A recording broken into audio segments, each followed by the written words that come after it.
off with roll call, so I will hand that over to Hunter. Councilmember Benita Beckles. Councilmember Buck Bongiovanni. That's Chuck, please. Sorry, my bad. Councilmember Lupe Conchas. Present. Councilmember Tina Conde. Councilmember Monica Dorsey. Vice Mayor Christine Ellis. Chair Garland. Here. Councilmember Clay Goodman. Present. Councilmember Learman. Good morning, I'm here. Councilmember McMahon. I'm here, Peggy McMahon. And Councilmember Hodge Washington. I'm here. Supervisor Mark Stewart. Hello, I'm his communications director attending on his behalf. My name's Christy. Thank you. President Patea. I'm here. Taniqua Braun. Here. Jean Diadamo. Kathy Dinolfi. Jenna Panas. Megan Pocock. Reverend Katie Sexton. Deb Seinham. Present. Hunter, can you please send the Zoom information? It seems as though maybe not everybody has it. So if you could just send it out to the committee. I know I just emailed Kathy back with that Zoom information. So if you could just send a quick email out to everybody, we might get some additional members popping in. Of course, I'll send the link right out right now. Thank you very much. All Madam Chair, right. we do have quorum. All right. Well, with the quorum present, the Community Initiatives Coordinating Committee is now called to order, and we will begin with the Pledge of Allegiance. So if everybody could stand and join me in the Pledge of Allegiance. And Tyler, if you could go to the next slide, please. Thank you. I pledge of allegiance to the flag of the United States of America and to the republic for which it stands, one nation, under God, indivisible, with liberty and justice for all. All right, thank you so much, everybody. The next item on the agenda is a call to the audience. And this is an opportunity for the public to comment on items that fall under the Community Initiatives Coordinating Committee that are not on the agenda or that are on the agenda for discussion and not for action. 15 minutes will be provided for the call to action to the audience for an agenda item, unless the committee requests an exception to this limit. Hunter, were there any comments received, or is there anyone who wishes to offer comments at this time? There were no public comments, Chair.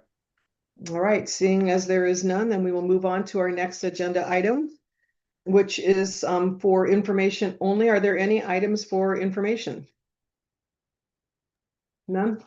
Madam Chair, there are none for this meeting. All right, thank you very much. Then we will, the next item on the agenda is item number 5, and it's approval of the consent agenda. Items 5A is on the agenda for consent. Does any member of the committee have questions, comments, or request a presentation on this item? And that item is our meeting minutes. All right, does any member of the public wish to comment on any items in this area?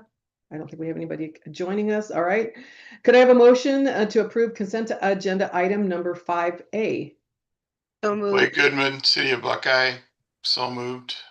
Thank you. We have a second? Sorry, do we have a second? I'll second it. Thank you very much. All right, is there any discussion on the motion for the committee or comments from the public? All right, we're going to go ahead and take a voice vote of everyone online who've turned in on their cameras. So please make sure your cameras are on. And if you cannot turn your camera on, we will call for a roll call vote at the end. For those participating in the voice vote, Please keep your cameras on until the vote is final. So those in favor, please say aye. Aye. Aye. All opposed, same sign. All right, the ayes carry, and we have passed the motion, and I'll ask Amy to proceed with the roll call of those joining us online who do not have their cameras on. Thank you very much, Madam Chair. Councilmember Concha, how do you vote? Aye. Thank you very much. Did we miss anyone? Thank you very much, Madam Chair. The motion carries. All right, thank you so much. Thank you, everybody. So we're going to go ahead and move on to agenda item number 6. For item number 6, MAD Community Initiatives Director Amy St. Peter will give a presentation on the evaluation team's recommendation for the academic seat. Thank you very Amy? much, Madam Chair and members of the committee. Very pleased to report that we had strong applications for this academic seat. We did open up the recruitment on October 23rd. That closed on November 14th. We did receive 4 applications. All of them were extremely strong. It was a difficult evaluation. The evaluation team helped MAG staff to look through the applications, and they recommended to MAG staff the selection of Todd Sandrin. He is the Vice Provost of ASU at the West Campus. He's also the Dean of the new Interdisciplinary College of Arts and Sciences. He has extensive partnerships with K through 12. 2 of the kind of criteria or priorities that we heard from the committee at your last meeting when the addition of the seat was recommended for approval. One was to make sure that they worked with people of all ages, not just one specific age group or grade level, and to have a regional representation. And so Todd Sandrin certainly seems to have that. He works with K through 12 as well as college. He's very active in hosting different cultural events for people of all ages throughout the region. Their programs also go nationally as well as internationally. So he's a great outreach, and in their charter, they really do focus on working with people of all ages from all communities. And so we'd like to recommend the selection of Todd Sandrin to join us for the February meeting with a term starting in February and then going through June of 2028. That All right. concludes my presentation. Happy to take any questions. Wonderful, thank you. Do we have any questions from the committee? No, I don't hear any. All right. If there are no comments or discussion from the committee, can I have a motion to recommend approval of Todd Sandrin to serve on in the academic seat from February 2026 to June 2028? So Clay moved. Goodman, City of Buckeye, so moved.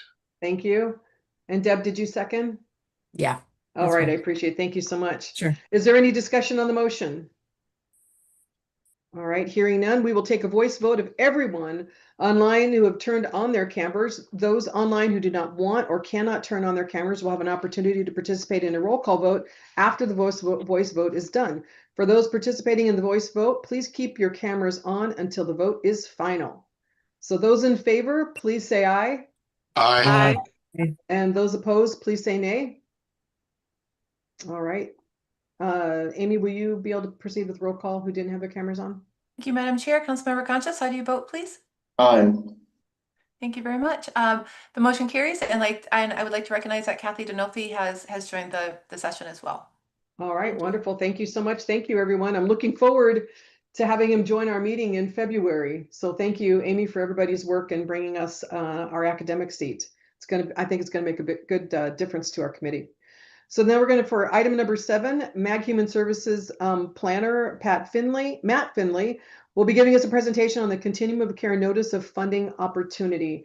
And I have to say that reading through the background material, it was pretty shocking, the difference that we have ahead of us. So I am really looking forward to this presentation. Thank you so much. Good morning, Chair Garland and members of the Community Initiatives Coordinating Committee. So recently, the U.S. Department of Housing and Urban Development made significant policy changes to the Continuum of Care program. Today, I will discuss those changes and their potential impact on the region's homeless response system. So we'll begin with a brief orientation to the Continuum of Care funding in the Maricopa region. Then we'll move on to look more closely at what these policy changes are to the federal Continuum of Care program. And then finally, we'll examine the potential impact to the Maricopa region's homeless response system and opportunities for community involvement. So again, the Maricopa Regional Continuum of Care, otherwise known as the COC, operates through an independent board. This board sets policies, establishes standards, and determines regional priorities for the Maricopa region's response to homelessness. And critically, for what we're discussing today, this board approves and submits the funding applications for HUD's COC funding competition. The COC has been staffed by MAG since 1999, and in those 26 years, MAG staff have helped the COC submit strong funding applications and has brought in over $500 million federal dollars for homeless services in the Maricopa region. Now, federal changes may impact the COC's history of high-scoring applications, the amount of funding coming into the Maricopa region, and the number of people the COC is able to serve and house. Now, we'll review some background on the COC's funding. Historically, the COC board sets funding priorities. The funding is structured into two tiers. Tier 1 represents renewal projects. Tier 1 represents renewal projects, and the COC is functionally guaranteed 90% of the previous year's funding for these projects. The COC board ranks these projects, and HUD funds the project based off the board's ranking and prioritization. Tier 2 is the remaining 10% of the funding, and this enters into a national competition. The COC submits a consolidated application, HUD reviews and scores this application, and the COC's overall score determines the number of Tier 2 projects funded. So the board sets local priorities, but the COC's application score determines how much of the Tier 2 priority list actually gets funded. Important to note is MAG does not act as a pass-through for COC funds. HUD directly reimburses COC-funded agencies. So that was the historic flow of funding. Now, looking at this year, there have been some fundamental changes to the way this competition works and this flow of funding. Starting with Tier 1. Tier 1 has been reduced from 90% to 30%. Critically, Tier 1 is no longer functionally guaranteed, and HUD has stated that they reserve the right to restart the competition if they do not approve of the project submitted. Tier 2 has expanded from 10% to 70%, and there's a new structure for Tier 2.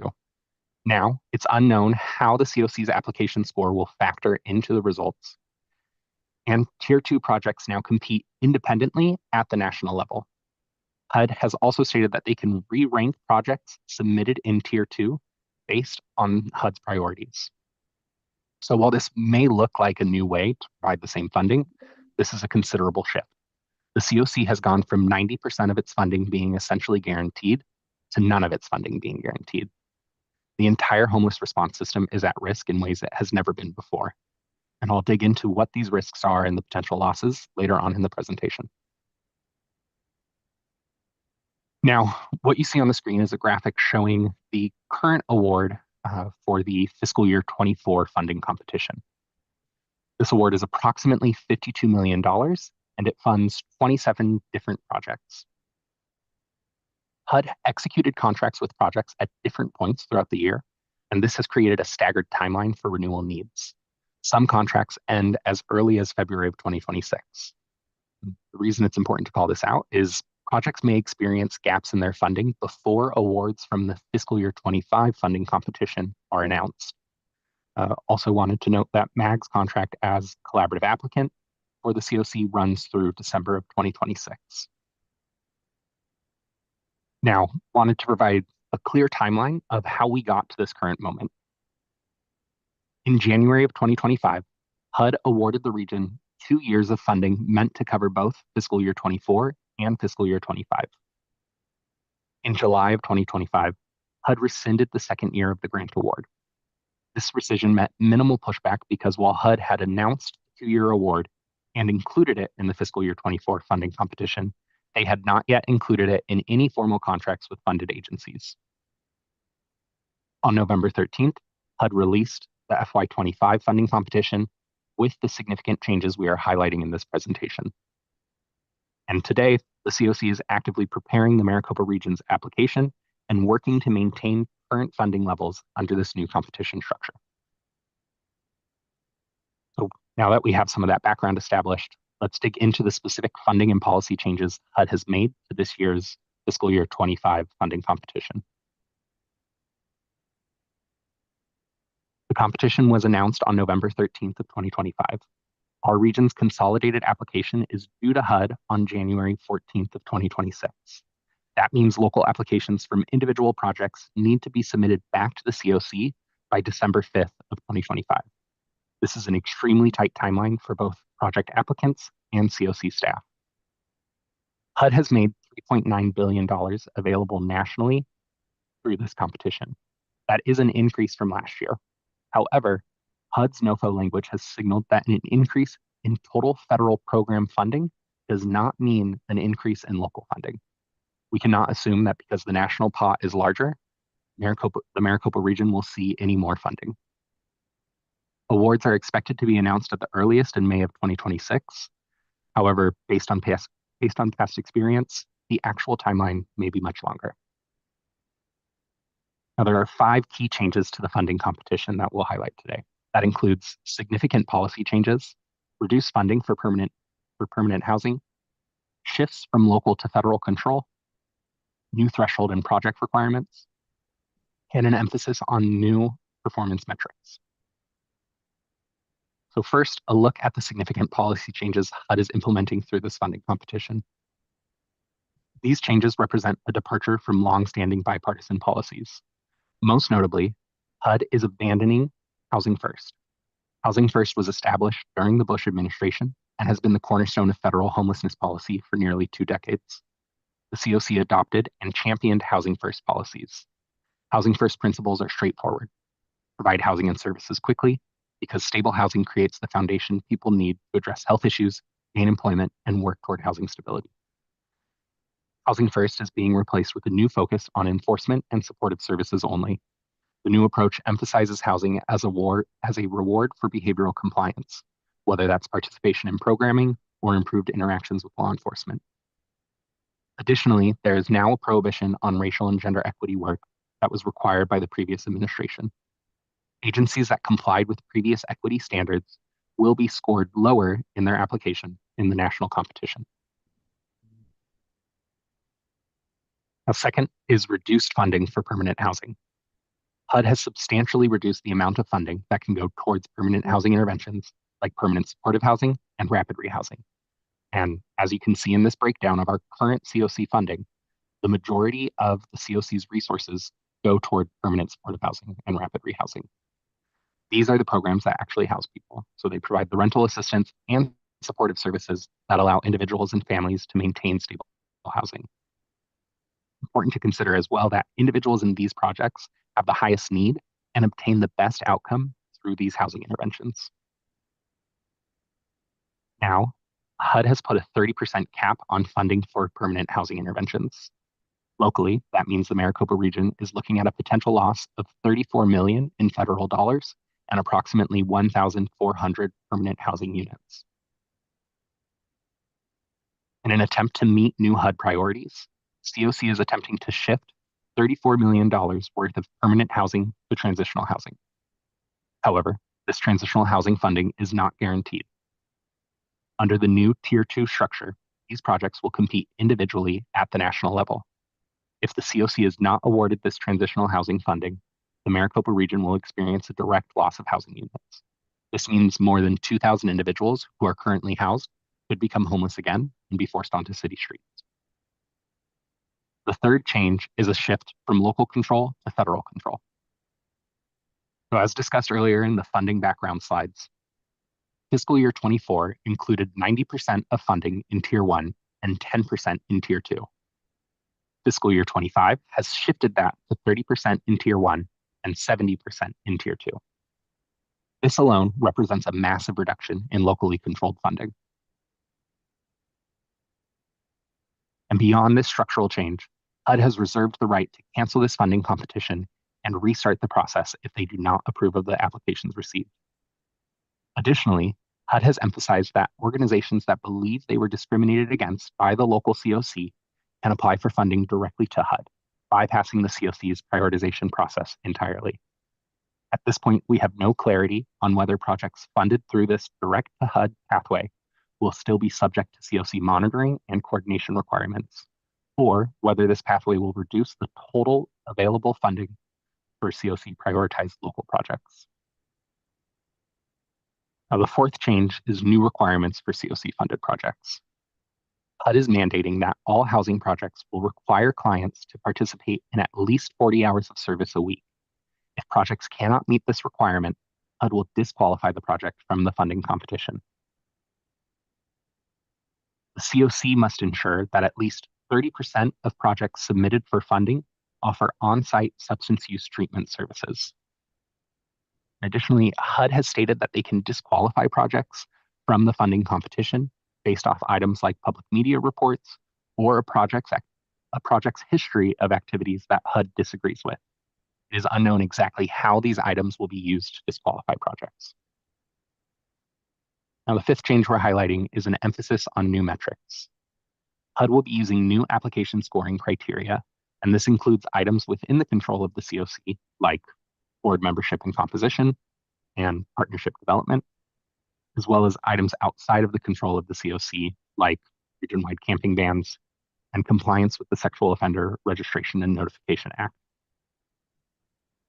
But now that we've touched on these key changes to the funding competition, let's look at what this means for communities locally.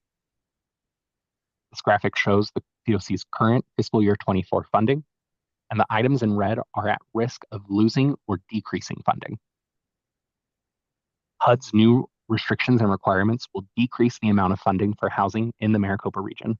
And in order to maintain as much housing as possible and minimize the risk that individuals will lose their housing, the COC is having to make difficult strategic decisions.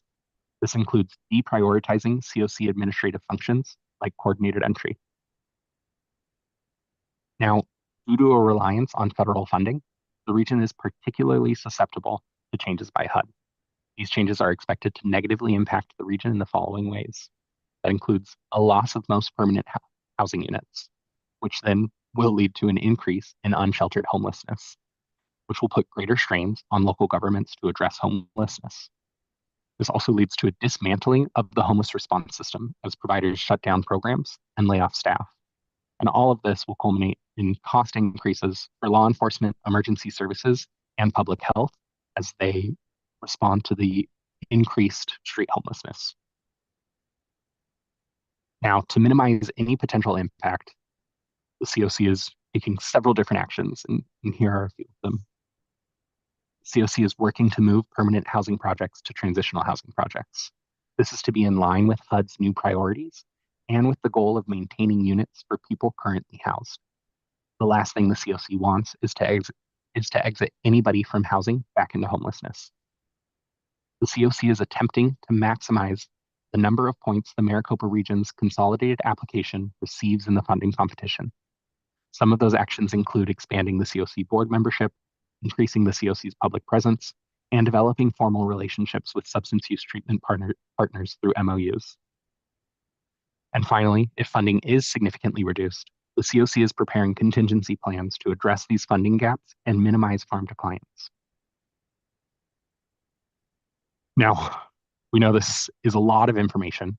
I'm sure you're wondering what to do, how to respond to all of these changes. So here we've outlined a couple opportunities for community involvement and involvement as the CICC. The first one is ready for action now, and that is to encourage individuals encourage elected officials to apply to serve on the COC board by December 8th. As mentioned, the COC is expanding the board, and they are looking for 3 elected officials to join as COC board members. We know this date is quickly approaching, so if you are interested or you know someone who is interested, please connect with MAG staff and we can make sure you or that individual is connected to the application and has all of their questions answered. The next is to update Pathways Home. This is a particular opportunity for CICC as a potential upcoming project for CICC to take on. Pathways Home is the regional plan to address homelessness that has been approved by the regional council. This will definitely take some time, but updating Pathways Home in alignment with federal priorities will provide additional support in developing partnerships across the MAG region and will position our community to gain more federal funding over the next 4 years. The next is to support education about the impact of this year's COC funding competition. Share this information far and wide. All of this will fundamentally and can fundamentally change the foundation of the region's homeless response system. And this will impact every community in the MAG region. MAG staff are happy to provide additional information or present as needed. The earlier communities are aware of this potential impact, the more time they will have to prepare and respond. Next is support requests to increase state and federal funding. As mentioned, the Maricopa Regional COC is dependent on federal funding, and that dependence puts the region in a precarious spot. If new state or federal funding lines can be developed, the region will be able to maintain more stability. And finally, help the COC explore additional local funding opportunities. As mentioned, several projects will reach the end of their federal contract periods by February 2026. This means there will be gaps in funding regardless of the funding competition outcomes. And to minimize the risk to clients and communities, those gaps will need to be filled. With the COC's reliance on federal funding and the loss of local control, HUD's fiscal year 25 COC funding competition puts the Maricopa region at risk. As this progresses, MAG staff will make sure to keep CICC updated. And thank you for this opportunity to present and open to answer any questions. Okay, thank you so much, Matt. I just have to say that when I was reading through the packet that was sent, I was just shocked hearing you speak about it and giving us even more detail. This is like totally taking my breath away. So I'll just start off real quick. I have a couple questions. So you did say that there is a gap in funding and that the funding will end like February 2026, but the new funding will not be announced until May 2026. If it's not announced till May, what is the typical timeline for the funding to come in? So if we're looking at a possible gap then of February to May without the funding, and then May they announce when, I'm just curious how many months are we going to be going without funding for these areas? Yeah, great question. So there's a couple different items at play. It's going to get a little convoluted, so I'll do my best to piece it out well.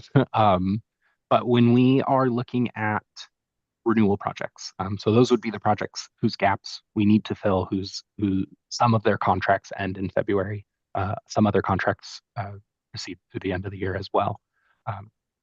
But when we're looking at renewal projects specifically, if they enter in as a renewal project for this competition and they end up receiving funding in May, the award announcement comes out, it says that they will be receiving renewal funding. Historically, what HUD has done is they have included that any of that like gap period will be reimbursed. Okay. The challenge is February to May is much longer than a traditional quarter that an agency may be used to floating and fronting funds. Mm-hmm. And particularly for our agencies that are most at risk of this, I mean, a month's worth of project funding is like $1 million for them, which is really tough for them to be able to float, even if they, as mentioned, that funding is no longer functionally guaranteed for renewals. So it's already tough for them to float, and it'll be even tougher thinking that they don't have that guarantee that they will get the reimbursement and the backfill. So there's that element. Now to answer the other piece of your question,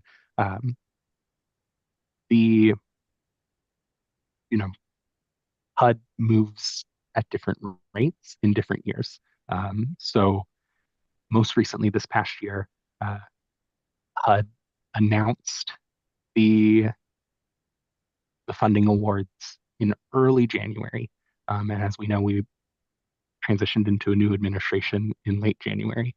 So there was a lot of moving pieces at the federal level, and that definitely slowed down pushing out the contracts. And I think it took a little bit longer than it has in years past.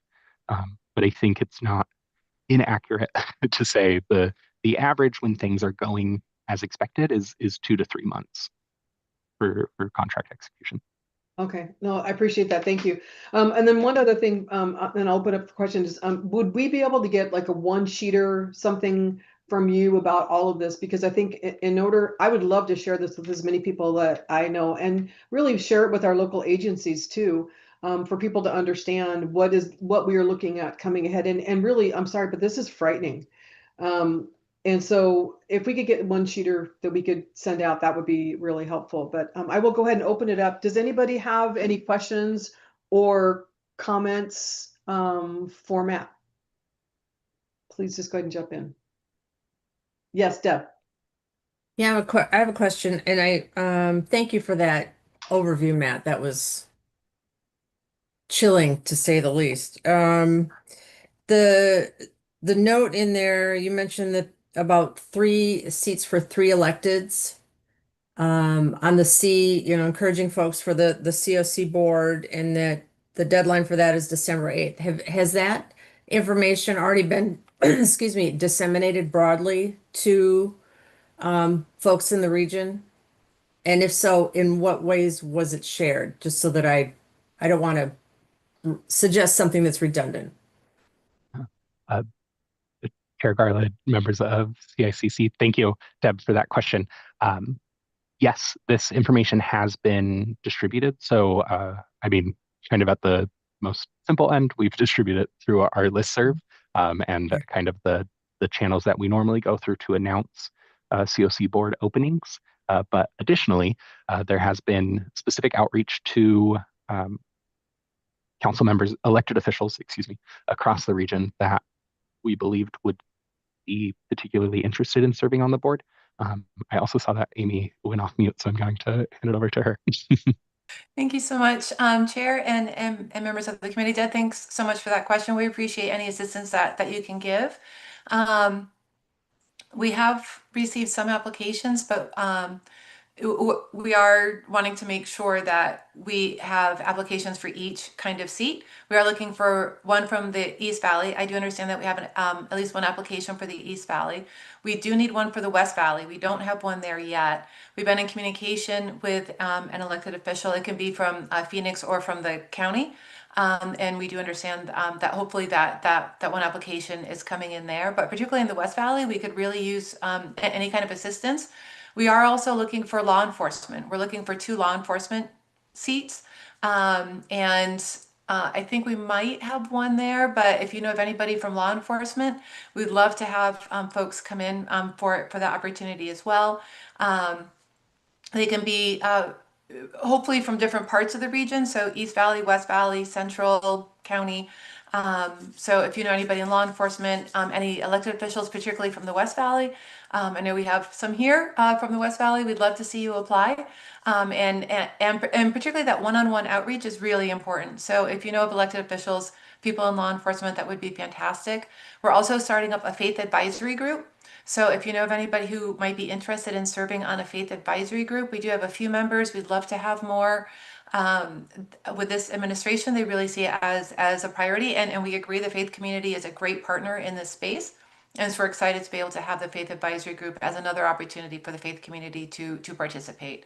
But if you know folks, please reach out to them about this, because it's really important that we fill these seats, particularly before we submit that application to HUD. Okay, great, thanks. I just wanted to make sure that any outreach that I did was targeting the areas that you needed the most, and Yes. that you also had a couple in your back pocket that are good applications that are already there, just in case. So thank you for that. I appreciate it. Thank you. Do we have any other questions from the committee or comments? I can't see everybody, so you might just speak up if you do. No? All right. Well, Matt, thank you. I got another Deb, one. sorry. That's okay. It's like flashing pink over here. That's okay. Matt, when you do the one sheet, which is a great idea, by the way, to have that, can you put on the one sheet like active links, like hyperlinks to other information? Okay, just want to make sure. All right. Yes. Thank you. Chair, members of the committee, I absolutely will send out a one sheet. We have one written up already. In addition to touching on the number of households and individuals that will be affected across the region. It also breaks down the age of the individuals across the region who will be impacted, as well as types of disabilities that folks being served by the COC have. But on top of that, I was just going to highlight that our briefing sheet is a little bit longer than one page. It goes on to a half of a second page. There's a lot here, but absolutely we will be sending that out after this meeting. And I'm glad you said that too, Matt, because I was actually going to caution you on trying to make sure that it was as brief and succinct as possible. Because if you're going on to another page, because people's attention spans, especially this time of year, they're, people just don't read things anymore. And I hate to say that, but this is the truth. So the more you can make it brief and succinct, but with hyperlinks or something, so folks, for more information, more detail here, go here, the better, because otherwise eyes glaze over and it's like, oh God, look at all this text. I can't read this. So I'm just this is the world we're in right now. So thank you. Thanks, Deb. No, great point, Deb. And we can certainly make it a bit more concise for sharing purposes. And I apologize, my internet connection got a little bit unstable there, so I just have my camera off so I can maintain audio. Thank you. All right. Well, thank you, Matt. I can't say thank you for the uplifting presentation that you gave, but thank you so much for the very informative information that you gave. It's good for us to know what we need to be doing to move forward and to look forward. So thank you so much. We really appreciate your time. All right, so we will go ahead and move on to our next item on our agenda, and it is the resolution of recognition for Annette Stein. Annette Stein has played an important role in improving regional human services in Maricopa County since 1996. And many of you on this committee may have known her as the Maricopa County Human Services Director when she served in that position from 2003 to 2008. And in 2012, she helped Sister Adele O'Sullivan found the Circle of the City, an organization that offers healthcare to people experiencing homelessness in Maricopa County. And through this resolution, we have an opportunity to recognize the significant contributions of Annette Stein and all the contributions she's made for this community. Actually, when this was brought up to our committee from Amy St. Peter, it was going to be a proclamation in honor so she could have that, but unfortunately she has since passed away.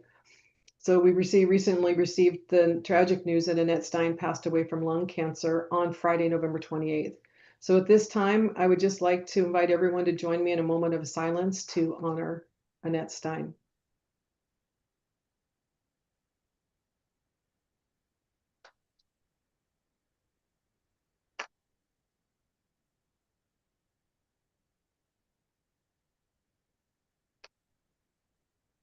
Thank you, everyone, for that. Thank you for observing that moment of silence for her and with us as we do this together. So if I could have a motion to approve the resolution of recognition for Ann Stein, I would take that motion now. So moved. Thank you. Do I have a second? From Vice Mayor Ellis? Yes. All right, so we have a motion. Thank you so much. Is there any discussion on this motion? All right, if there's no discussion, we will take a voice vote of everyone online who have turned on their cameras.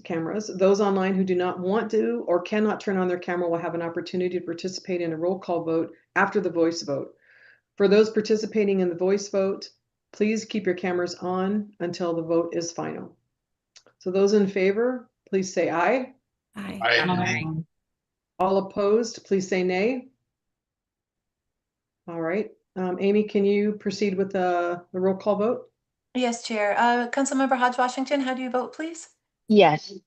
Thank you. I believe that covers everyone and the motion passes. Thank you. All right, thank you. And Amy, do you mind, since you knew her so much better than I did, would you mind just saying just a couple words about her, what you remember what you know, just give us a moment. Yes, thank you so much, Madam Chair and members of the committee. Annette was just a strong voice for people who are vulnerable in our community.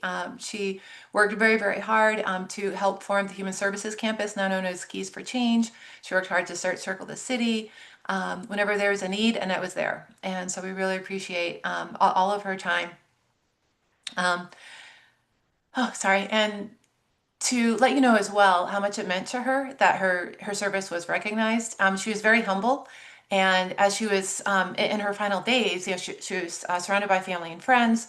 For those of you who know Carol Kratz, she was right there with her. They both live at Mirabella in Tempe, and so she was surrounded by a very good community of people who just loved her.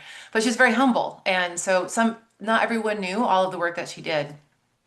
And so we knew that her time was approaching quickly, so I brought the resolution. Carol shared it with Annette, with her family, and it meant a lot to Annette, but it also meant so much to her friends and family to know all of that, to know all of what she did.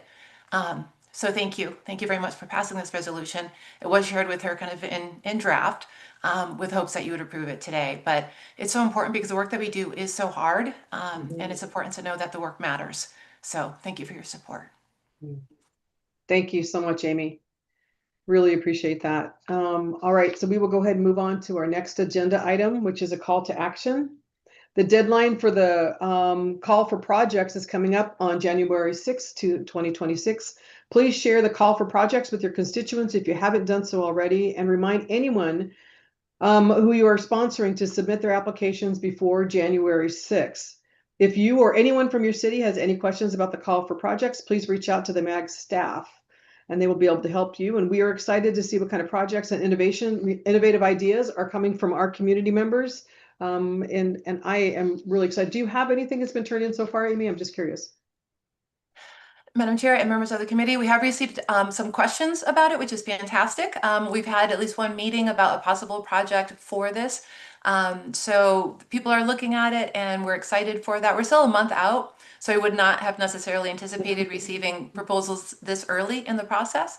But we are really hoping to get a good slate of proposals. So if you know of anybody, please encourage them to apply. And we really do appreciate you also being available as sponsors. Anyone from this committee can serve as a sponsor for a project. It doesn't mean that you have to do the work yourself. You have to raise the funds yourself. It just means that you're lending your support. And it's a way for us to ensure that the projects reflect the priorities of this committee. And I do see that Kathy, you have your hand raised. I do, thank you. I would say as an agency that is putting a project together to apply, it's interesting how our grants team is responding with respect to the freedom and the nebulousness of this opportunity, because they're so used to having to play within the lanes. Yeah. What about a budget, and what do we, how much can we ask for, and all of that. And so it's kind of fun to just sit back and be in those meetings and say, let's just get creative, because it is an opportunity like no other that we as an agency apply for. It really is, even within the MAG continuum, right? So I just wanted to offer that comment. Thank you so much, Kathy. Yeah, and we really respect the expertise of local partners, and very often people are just needing to operate within very clear parameters, and we have the luxury of not having those parameters with this. So we are really excited to, I think, particularly to see that creativity coming through. So thank you, Kathy. Thank you. And then we have Councilmember Conscious has his hand up. Hello, good morning, Chair and members of the committee. I'm asking for more resources to better understand as a new committee member what the call for projects are, including any past projects that have been successful. Also, if there's any information that I could provide in my weekly newsletter to my residents and to community partners, that would be very beneficial to me and the people of the Cactus District in Glendale. Thank you. Thank you so much, Madam Chair, Councilmember Conscious, and members of the committee. This is the first time that we're doing it. So this is a grand experiment. We're very, very excited about this. And so we can certainly provide some context and offer that one pager about the call for projects. But the context really is we're wanting to offer the opportunity for anyone from the community. Anyone can propose a project as long as they have a sponsor from this committee. Again, we want to make sure that the projects reflect the priorities of the committee. So anyone can propose it in partnership with one of you. And kind of the big parameter around it is simply to improve people's lives and strengthen communities. So anything that falls within those two areas. When we were kind of reimagining our regional response to human services, we very purposefully reframed it as community initiatives, so that we weren't narrowly defined in terms of kind of like more traditional human services, social work, which are certainly inclusive and important, but it can also extend. One really good example of that is the recent the academic seat that you just offered. If we're simply looking at human services, it wouldn't necessarily include education, but because we're including community initiatives, it has a broader lens. So we have a very purposeful and intentional broader lens on this. And the goal is to improve people's lives and strengthen communities.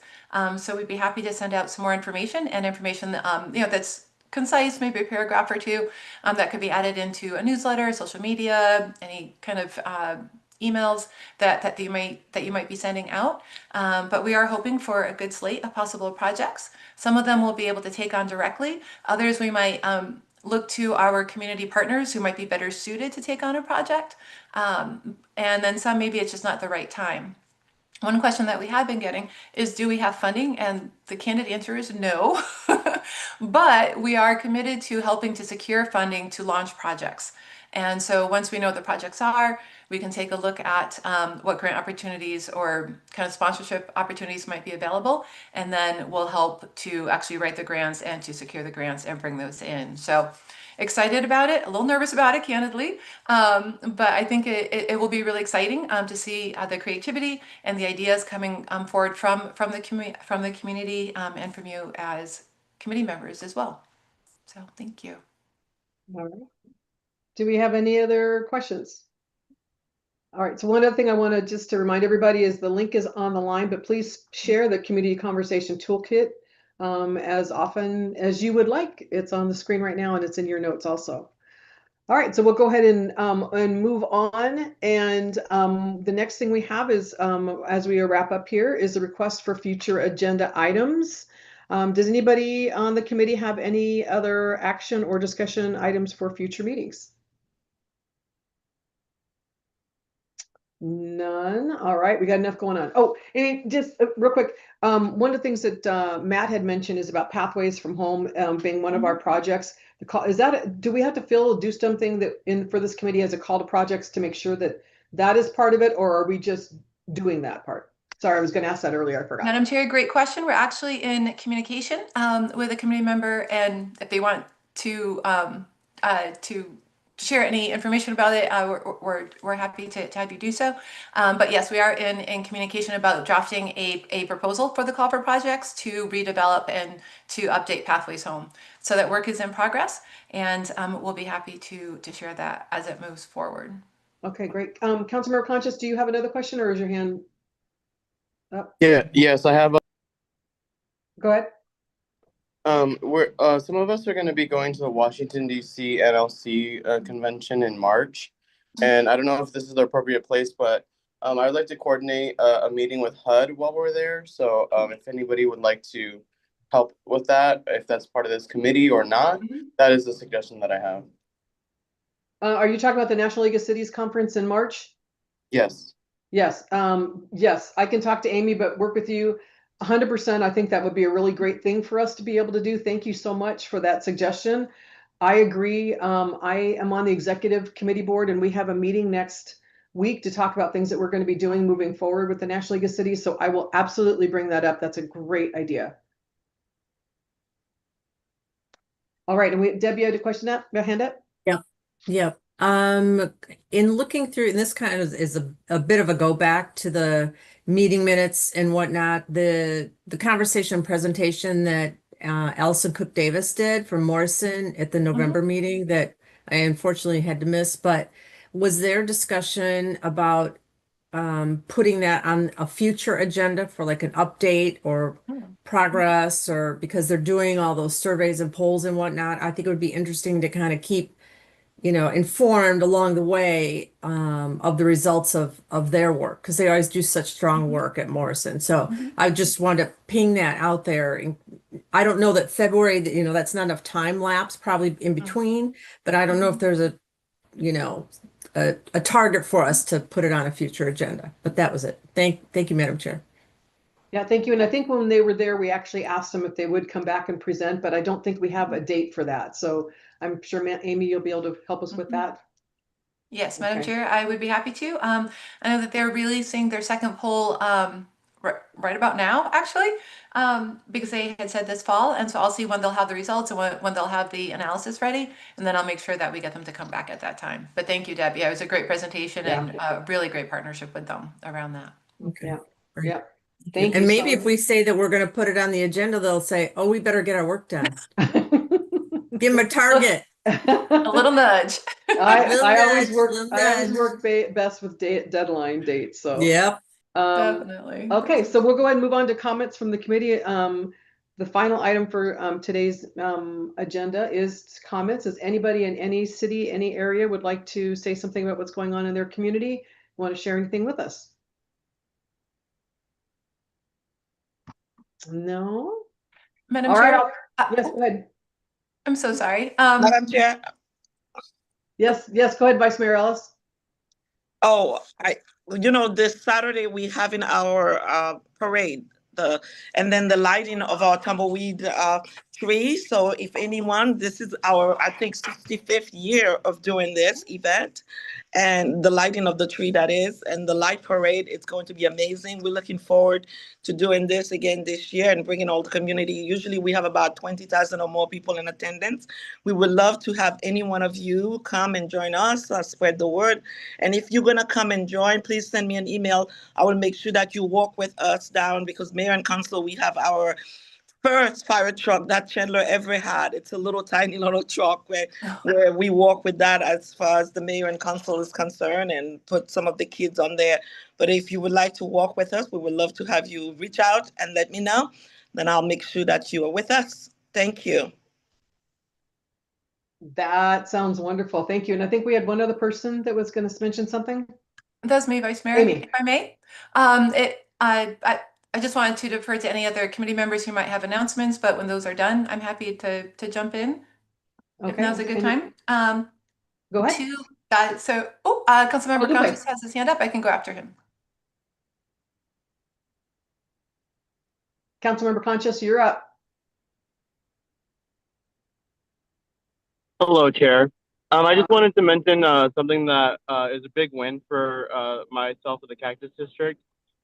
We were able to open the Cascalote Senior Apartment Homes through Mercy Housing in my district on 47th Avenue and Glen, right north of Glendale Avenue. And when we opened the units, there's 92 units. And thank you to all of the state, county, federal, local funding that helped make that happen. I met with the seniors, and they had a concern about having to walk pretty far to get to our Glendale Urban Shuttle. We call it the Gus Bus. And so they had advocated and asked me to work on getting a Gus bus stop in front of their senior center. And so I'm proud to announce that starting January 1st, they will have a fresh new bus stop sign, and they will have the Cascalote Senior Apartment Homes added as a stop to the urban shuttle. And I think that just shows the power that we have as local elected officials on the micro level to change the lives of our residents. And so I wanted to share that uplifting story. Thank you. That is a good uplifting story. Thank you so much for sharing that. Well, way to go. We really appreciate that. And your constituents will love that too. All right, we have 3 minutes left in our meeting. Amy, it's yours. Thank you so much, Madam Chair, members of the committee. two comments or announcements, and then I'll just briefly review the follow-up. One, this is Hunter's last meeting. His internship with us ends this month, and just want to formally recognize Hunter and all of his work that he's done with us over the past year. He's really jumped in and just been a huge resource for us. So thank you so much. We will miss him, and we wish him well. He's off to fantastic adventures off in Spain, so that'll be really exciting for him. So that is one. Hunter, I don't know if you want to say a few words. I'll just say a quick little statement here. I've loved working with all of you. I take a lot of pride in working here, and I'm just glad to be able to give back to my community and to help serve my community working here. And it's been great getting to know all of you and working with you. Thank you so much, Hunter. Thank you, Hunter. Hunter. Thank you so much. See you on the trail. Yes. Thank you. And Hunter, in addition to helping out with this committee, he's also been helping us out with our home TA program, as Housing Opportunities and Mentorship and Education. And very excited to announce, Deb, this is breaking news just as of 6:30 this morning, that we have a new grant to support that project. So ULI, Morrison Institute, Arizona Housing Coalition are all partners on that grant. So it's $1.25 million to be able to provide technical assistance to local and tribal governments and to nonprofit agencies. We will be able to expand the grant and actually give nonprofits grants to do demonstration projects that are testing out new innovations around housing. So very, very excited. Wonderful. We'll have more news to come. We'll be forming an action team, but this committee will have leadership over this project, and it'll do so in partnership with great agencies like ULI and Morrison Institute and Arizona Housing Coalition. So just want to let all of you know, thank you so much. I know that we're coming up to the end of our time. After this meeting, we will be sending out information about the call for projects that you can include in newsletters and kind of quick blurbs. We'll be sending out a one-pager, just one page, Matt, a one-pager about the NOFO implications with the Department of Housing and Urban Development. And we'll send you the link for the State of Black Arizona database that they have. And again, kudos and congrats to Taniqua. That was a big lift that took a while, and she saw it through. So super exciting there, and we'll get all the information out to all of you. Thank you so much for your time today. Wishing you happy holidays. Madam Chair, back to you. All right. I love that big bright screen. Thank you, everyone. Thank you for the great work that everybody's doing. I cannot wait till we start hitting the ground running with all the great projects. So make sure we get those turned in. Wishing everybody a happy holidays and a very happy new year. Be safe. Have fun. Thank you. Madam Chair. Thank you. Yes, I'm excited. We got money. Bye. Bye. Thank you. Bye. Bye, everyone. Take care. Thank you.